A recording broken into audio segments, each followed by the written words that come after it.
welcome all our patron members. If you're watching this, that means you are part of the Wholesome Crew. It's another episode of the Breaking Wind. Yes. I'm not too sure about which tier this is, but the welcome. tier that has to pay more money. That's exactly. The tier that you have to give more money to us. So the ballers, all right. So we can buy more better ballers. Anyways, welcome, Patreon patrons. This is your weekly dose of the Breaking Wind. I kept telling Josiah that he should be introducing this like a newscaster. Have that little the background music, ting ting tam nonsense that That's happens. lion dance music lah. You keep saying that, but I in my head it sounds like that is lion dance music. And the thing is that we don't look like newscasters. We have the faces of people who be flashed on the news for all the wrong reasons. Honestly, we have the faces of the people who got caught for that drug bust. Yeah.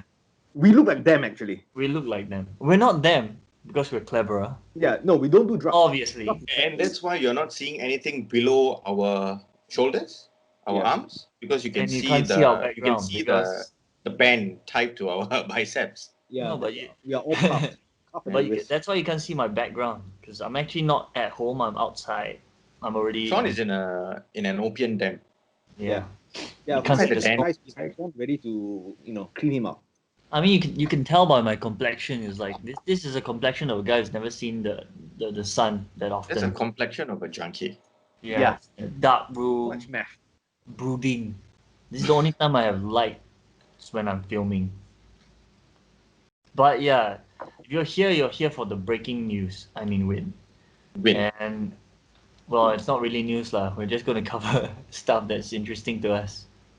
So in not Yishun, not Sengkang, but in Ang Mo Kio. That's why it's interesting to me, because all this thing is not happening here. Yeah, it's a step away. With drugs worth $230,000. Oof. Damn. What kind of drugs were it? Was it only? How much was it? $230,000. Oh, I think there was another drug bust that was close to $500,000, if I'm not wrong. Where? Really? It was 1.5 kilos of white substance which has not been. Wait, that's the one at Yishun, right? That's at Yishun Industrial. No, it was Ang Mo Kio and. It was like a lab. There was a lab in Yishun. There was a lab. In a factory, right? Factory area. Yeah. I wouldn't be surprised if those people who just got caught suddenly revealed like, where do you get your supplies? Yishun. No, we make our own supply. Yishun. Yeah.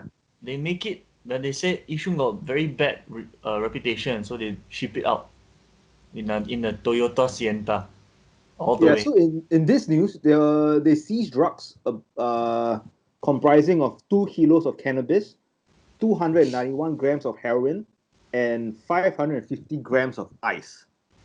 Does that mean that they only wanted to have cold drinks? What's wrong with that? 291 grams of heroin. That's not enough ice. Can be considered as traffickers as well, right? Above 15 grams, you are. Yeah. Yeah. So it's actually it's no joke for them. They're trafficking it. Usually possession with intent to distribute. Right. So they might get in trouble. I'm not saying they might get in trouble. They're already in trouble, but they might get in deep shit. Like they might just let's see, die. But there's 3 of them, right? Cannot split the amount, but divide by 3. Can divide by 3, right? You divide also still is the news. So how the more people caught them, right, was that they intercepted a car in the vicinity of Ang Mo Kio Avenue 5. Was it really a Toyota? And then they arrested 2 men. And then they found ice, 537 grams of ice. And then they brought those men to their apartment where they found more drugs. Yeah, I think it has to be like an undercover job or like an insider job. That's how the CNB works usually. If you were to read court documents, right, for like drug-related cases, like Misuse of Drugs Act, and you read that, the police, the CNB actually tail these people, and most of the time they let people to operate like this kind of like drug houses, drug dens for like a month or 2. And then they see where they're getting the supply from and all this kind of shit. Yep. They want to make sure that they can nab them, they can like prosecute them.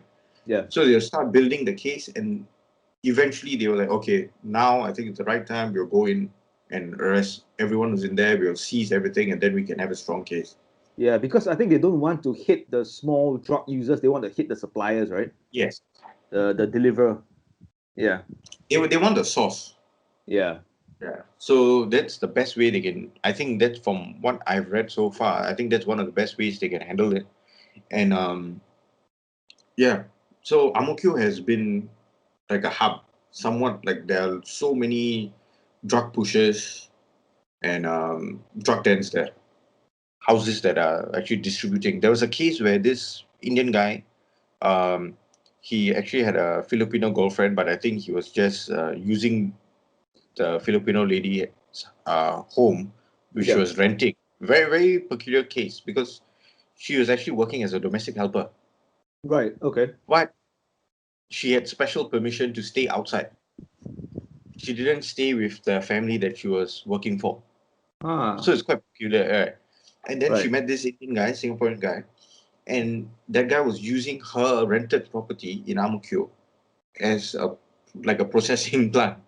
So he was bringing the blocks of marijuana resin, and he was breaking it up, packaging it, making it ready for sale. Right. But why do you want to sell in Singapore though? Like it's so dangerous. money, in right? It's good money, right? Singapore is so small. It's a matter of time before you get caught. Yeah, but You know, desperate people, Well, high risk, high shouldn't, reward. shouldn't you process it in Singapore and then sell it in Malaysia or Thailand? It's even harder. How would you get it out? Yeah. How are we going to get it out? You have to get it out report in. custom. If you can get it in already, you No, keep it inside. getting shit out of Singapore is easy because no one checks. Getting Well, shit in from That's Thailand what you into can say Singapore. now. Now if any custom officer is watching this, happen to be a Patreon high, he's gonna check you. He's gonna. No, I'm just This is an asking easy questions. guy. I'm just asking questions. The only guy we got of hatred is the mayor, and he is not even going to watch this. Nice save. Nice save.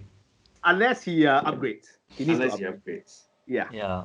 Yeah, but it'll be a dumb move to actually try and sneak it in and then sneak it out. I think Unless you manufacture it in Singapore and then you sell out. You should Yeah. say something else. getting Why the don't you product just create a Singapore- new one? Create something no one's ever heard of. I'm not giving people ideas, but if it happens, it happens. like smoking bath salts, and then you go insane. No, you just take normal salt. You just take normal table salt. Is even disconnected? I think so. it is. He's doing But a Gary. just take a normal table saw and start snorting it and then see what happens. Most likely, I think you'll get some form of a diet. I don't know. I think your nose will start bleeding, lah. Yeah, your nose will probably start bleeding. All the crystals just. Yeah. And then people get the wrong idea because I think in some other cases you do get nosebleeds from drug use. Yeah. From But in cocaine, this case, because it's you just feel stupidity, damage lah. nerves in your veins in your nose, and then that's why they have the Nosebleeds. That's not why I have nosebleeds, by the way, because I am prone to it. Don't you get nosebleeds every time you have an erection? No, not really. It's not. All the blood rushes down. Remember, there's not enough. There's not And then your enough. body is fighting to bring it back up, and then it comes out from the nose. Overcompensates. It's just me and you now. Oh, and even Just the me laugh. and you. The one with the Breaking Wind podcast. What a way. What a thing for future Patreon members to see. And now he's on the other side of my screen. And now Demon is back, but without a background. yes. I actually like this setup because now it looks like Devon's looking down on me and I'm Yeah. looking up to him and you're in the middle. Exactly. You're somewhere in the middle. Yeah, so it's like in a jail cell, lah. You're always looking up, and then Demon's looking down. At you. Yeah, especially if all you see is this. You can't see the mouth. You can't see the mouth. So he's that's just the biting key. on something. Hey, Let's go to other news.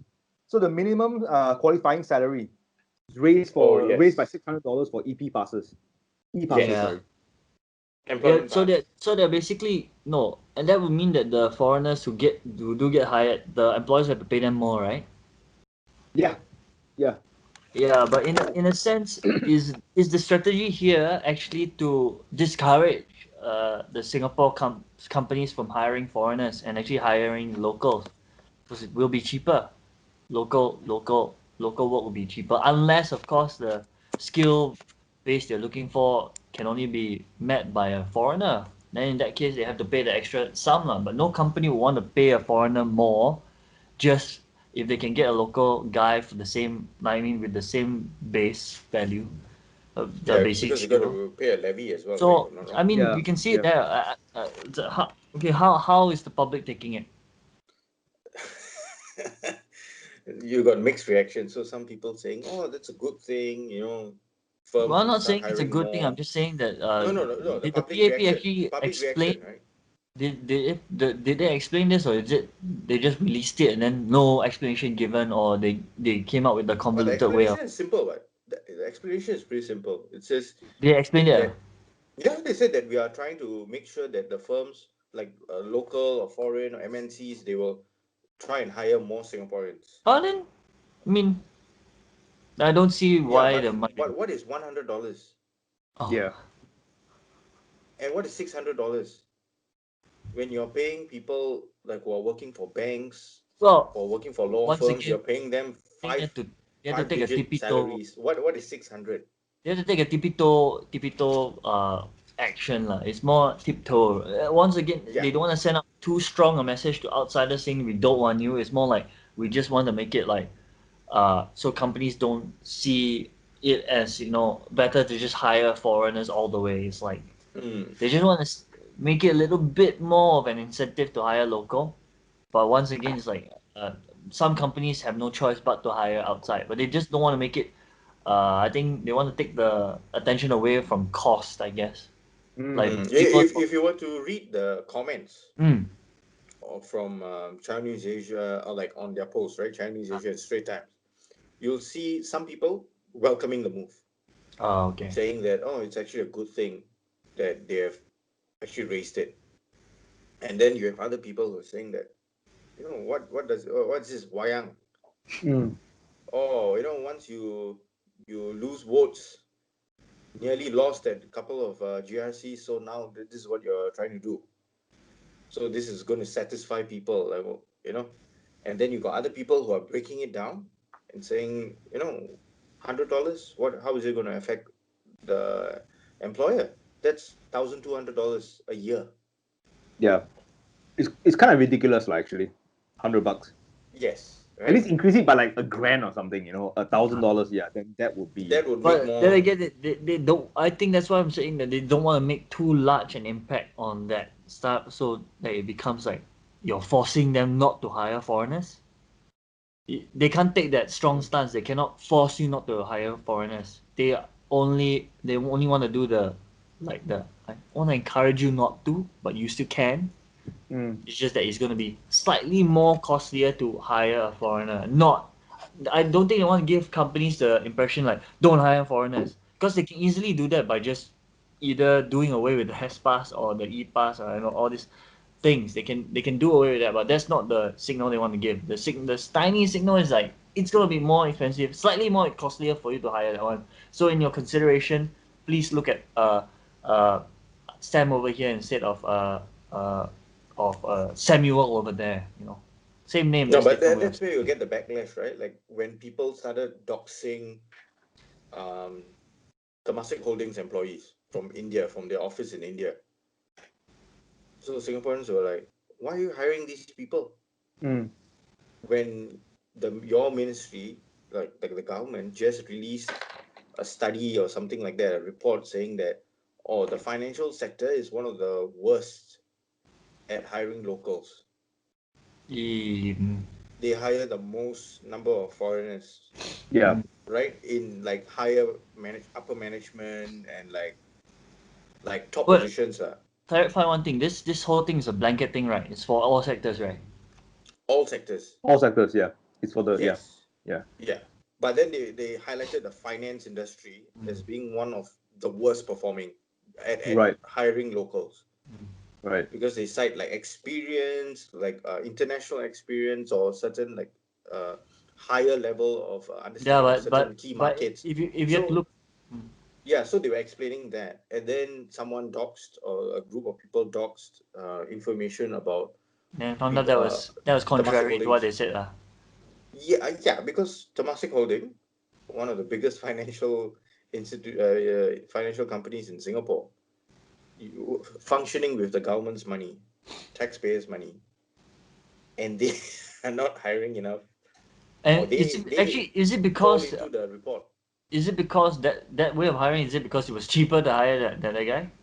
Most likely, I right? don't know if it's cheaper, but I think any company that would want some profits would hire people who would make Yeah, them I mean, money, especially a Yeah. company if you that's say someone that docks those investing cash. people, if they dox them and the doxing is legit, like not say legit, it's They factual, dox like factual. on from LinkedIn. So if it's factual, then clearly the only not clearly lah. I'm just saying that most likely the reason is because the guy is probably asking for less than Singaporean counterpart. we don't actually know Don't actually know how lah. they were hired. But I would Like, we assume don't so know the lah. reason. We But don't I know would the assume reason. so because if you're telling me that based on experience and all that I would stuff, assume that the reason would be because they were experience. better. Then okay lah.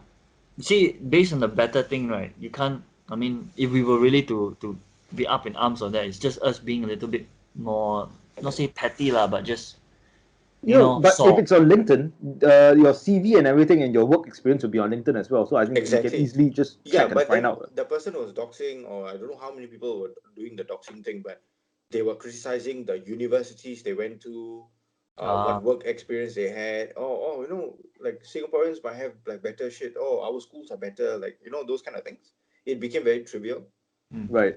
Yeah, Right. but don't So forget that's Temasek Holdings, right? it becomes more of a match of there's this discrepancy there, and the government sees it as cost because that was their approach to it by upping the cost of hiring foreigners, and Yeah. the locals see it as I think the locals also see it as cost. I mean, how else? If we see it the other way around, that you're hiring better people outside, we're just being sore. Because then you can move into the whole like argument. Like maybe where, they can find a sweet like, spot. why would I hire someone without experience, without international experience, without experience in like different markets? Why Yeah. would I like And we have to see who in the says that. finance industry? Yeah. We have to see who says that. If the person saying that is from a foreign company that was given all those benefits for opening up here just to hire local, then we're like, screw you, man. No, but then you go again. Then that's a free market, right? You came in here for tax breaks, so you are paying tax, business tax, corporate tax, right? You are paying salaries. You are still employing you. They still have to employ Singaporeans, right? So because of the quota, so they are doing what they have to do. So you are going to increase the amount for S pass and employment pass. It's still not going to hurt them much. Yeah. Because that's the minimum, that's the minimum. Yeah. And we are assuming that that's going to hurt them. But what if the people who are working for them are already way beyond the minimum? How is it going to affect them? Nothing. Yeah. So when I was in double negative, right? When double negative was still in Singapore, when I first joined the company, I realized that actually a lot of the lower tier workers are actually like locals, and the upper tier like senior like compositors and VFX artists were foreigners. But a very clear reason why that is because of skill level. It comes out of skill level. When double negative first came to Singapore, the VFX company wasn't VFX in Singapore wasn't really established. But over the years, they trained up like some junior guys who became senior compositors, senior local compositors as well. So it becomes like a 50-50 or maybe like 60-40. 60 foreigners who poach from other companies, and then they train up the local guys to come and get to the level. But unfortunately, like when I left, is one of the reasons why, because they merged with an Indian company and they are moving to Mumbai.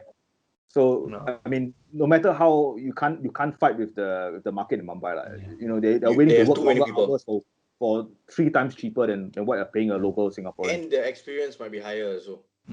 Yes. Because the industry is way bigger there. Yes. Yep. That's true. That's very true.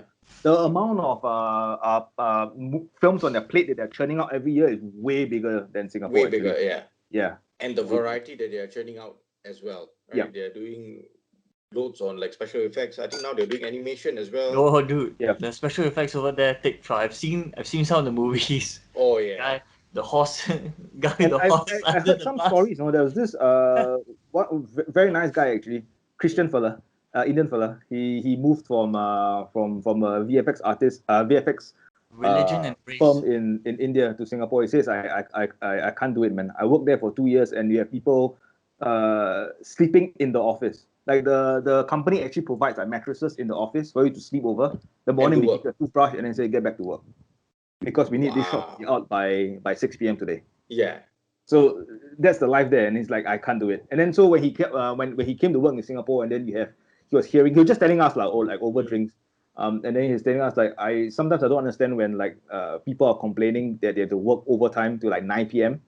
It's like back in India, like we sometimes we work overnight, no? And then we just load up on Red Bulls and coffee. Yeah. Was he saying it like?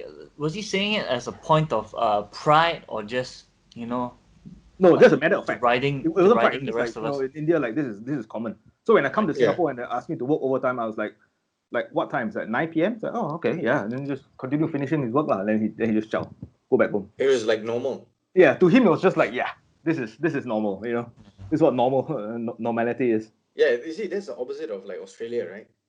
Yeah. People log Any off at, Western, like 3 any or 4. more Western country, yeah. No, like I think like places like London and like New York City, people are working till late. Yes, Like they really don't have lives. yeah. So okay, but here's the difference though, because the foreigners that they bring in, right, are highly skilled compositors, and they are all freelancers or contract basis. So and they have a different contract to the local guys, where Yeah. if they come back on weekends and stuff, if they work over a certain number of hours, they get overtime pay. But of course, you can negotiate when the job you do is like there's only 5 or like maybe 5 people in the company can do it. So if they're freelance, they're omitted from that quota, is it? No, you still need the S pass or employment pass. Okay. So I think it comes down to this lah. I think if you have a skill, right, that that only like 2 people in this company can do, Yeah. you can negotiate whatever you want, man. Like Correct. I only want to work 40 hours a week. Anything more, I get X amount of money, so on and so forth. Yeah. Yeah, that's the thing. I think from watching like hours and hours of like Milton Friedman and like Walter Williams and Thomas Sowell, you get that the argument that people should start off for maybe a lower wage. Like you accept a lower wage and you acquire skills like being punctual, working to a schedule, like working overtime, handling office politics or whatever. Like I'm just like shooting out all these kind of things, calling it skills lah. But you learn all of that, and then you should upgrade yourself. Yeah. But having said that, I think that the government plays a very important role as well to enforce regulation that companies don't take advantage of their workers lah. That's right. Yeah, I think that has to be in place as well. Like that's the bare minimum lah. Yeah. That's the bare minimum. But then you can also overstep that boundary, and you can start putting too many regulations in place, and that also fucks up. Because then why would companies want to come and set up shop there? Yeah. Go and find another place. That's the move lah. That's why that's one of the reasons why I think with this S-Pass stuff they didn't go crazy and put it to $1,000 or what lah. Even though I do agree we might not see any big impact from the amount you did mention small, but I guess it's still an area that they can tweak. If they find that $100 has no impact on most of the sectors they were targeting, they might just increase it to 200, 250. Just have to find a thing, and they cannot keep increasing it too much. So they have to put it over a span of 3-4 months, or maybe semi-annually. Because if they do it too often, then again the signal sent out to other people elsewhere is that Singapore's becoming unfriendlier to foreign workers or foreign investment or whatever they want to see it as. Yeah. But in the end, who should hire better workers? Scammers. Hire better workers. Scammers. Yeah. They do actually need to think about hiring local. No, they do have to think about hiring local, because one of the things that you keep getting calls from China and every now and then the poor Chinese people who have legit business and calling you for a property and they call you, it's the moment where you hang up already, scam. It's actually your parcel is really is from the owner is saying I can't send it to you now. There's a typhoon in my area, but he said instead of hello, he said scam. Then you're like, I don't know who that guy is, scam. Or someone from India calls up and then same thing, scam. You see a number that has plus anything other than +65, you ask scam, but it's only for Malaysia or something. Telling you that you have a relative there looking for a close next of kin to claim his bungalow, and you miss the opportunity because you think it's a scam. Sean, that just means, right, that you would never pick up a call from our poly classmate Daniel. Because that's the first thing. Scam. That's the thing. So that they do need to hire better people, but I'm not saying they should because I am quite gullible, and the only reason why I haven't been scammed is because I pick up those strategies that I've just said. Any numbers I don't recognize, don't pick up. Sometimes it's a lot of emails that are being sent out, right, from school saying that you have a flight to Guangzhou, please fill in your details. It was scared me, because it came out on my Google reminders. You know how your Gmail is like linked to your Google reminders. So if you have a flight thing on your email, right, it becomes on your reminder. So a reminder came out that I have a flight on the 31st. I'm like, huh? Where? Since when did I bought a flight to Guangzhou? When did I prepare this thing? Is that before COVID? I'm not such a travel-y person. Why would I do that to Guangzhou? I was like, why? Am I meeting someone there? Did I speak to someone and I forget? Then I look, no. Are you gonna get your organs harvested? I took the confirmation thing that they sent there. I went to the school website and I keyed it in, put my email, and it said no such flight exists. Then I ignored it. Then the next day, or later in the day, on the next day, I saw a lot. I think it came out, not saying news, but like Mothership or something. Yeah. My sister got the email as well. Same exact one. It's like, thank God, man, I packed for nothing. See the scams, right? I think within this year itself, you got DBS scam when the government started giving out the GST and the solidarity, whatever, all the different packages, right? All the budget shit, all the money started. The scam started. No, even Skills Future was it? Skills Future also. Skills Future also had a scam where they scam people into giving them the giving them credit for something, right? And then they used it to do whatever nonsense they want to do.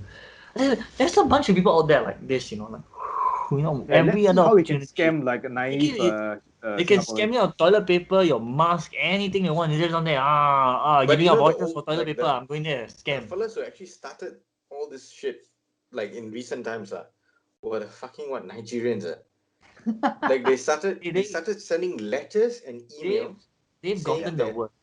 They've gotten the worst. I've just gotten an inheritance and your name is in it.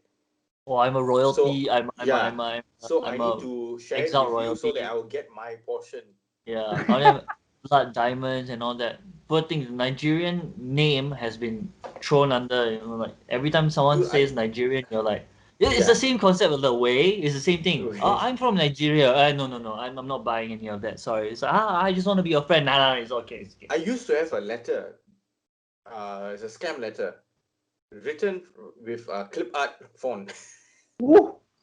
Yeah, and it was fantastic. It was from Italy or something. It claimed to be from Italy. Right? So it said that I struck the lottery in Italy. And this was when I was in NS. Shit. Yeah. And then they sent the fucking letter, address, name. How they got your address though? I have no clue. No, I'm pretty sure my address, my phone is all out there somewhere. Because any survey you filled up, any online form you filled up, you don't know who's buying it. You don't know where, you don't know who has it. Yeah, that's true. So the fuckers actually sent the letter. I think my dad still has it, or I think he might have thrown it away. Fuckers were like, you need to come and collect $5 million. Yeah, come. All you have to do is deposit this much money here and come fly. Then they were like, ask you to call them or some shit. If you do that, then finish. They will. Then last time you used to say like, it must be a fake number, but sometimes they put people on the phone call. And Okay, people wait. scamming You should you with regale people Western with the Union. story you just told us. The story about Oh how yeah, okay, I'll get to that. But then people started using Western Union because Western Union is just like one-way transfer. You just need like a name and address or some shit like that, and you can transfer the amount. You don't need account or some shit like that. So you just go there and like made it too easy lah. It was too easy. I think now they have stepped up the security. Now after you all need an the- ID. You need a passport Yes. or ID. Yeah. You know, transfer. Correct. So now checks and balances. So in recent times, people have been calling via Viber or WhatsApp. So I received a call from a number which started with +92, so Pakistan. And the display picture was DBS Bank logo. Right. Right? And then the fella called and he said some English name. Like, hi, I'm Glenn Johnson. I'm calling from DBS Bank, Private Limited, Singapore. With a very heavy Pakistani accent. Very heavy South Asian accent, right? So yeah. And this guy is like, I'm authorized by what Monetary Authority of Singapore, the Ministry of Finance, all this kind of nonsense. I said, okay, yeah, and you have a DBS bank account? I was like, no. Then the guy was like, oh, you don't have a DBS bank account? Oh, then which bank account do you have, sir? And I was like, oh, okay, this one's fucked up already. If you're calling first, the bank never calls you like that. Yeah. And if you were expecting a call back from a DBS customer service or whatever, it's going to come with 6. It's going to be a local number. Yep.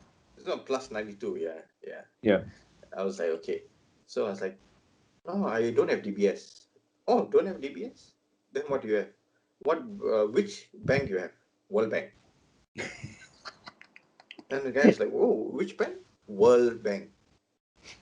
Like the world, world, the globe, the earth, World Bank. And then the guy was like, okay, sir, you hold on. I'll transfer you to my supervisor. Thing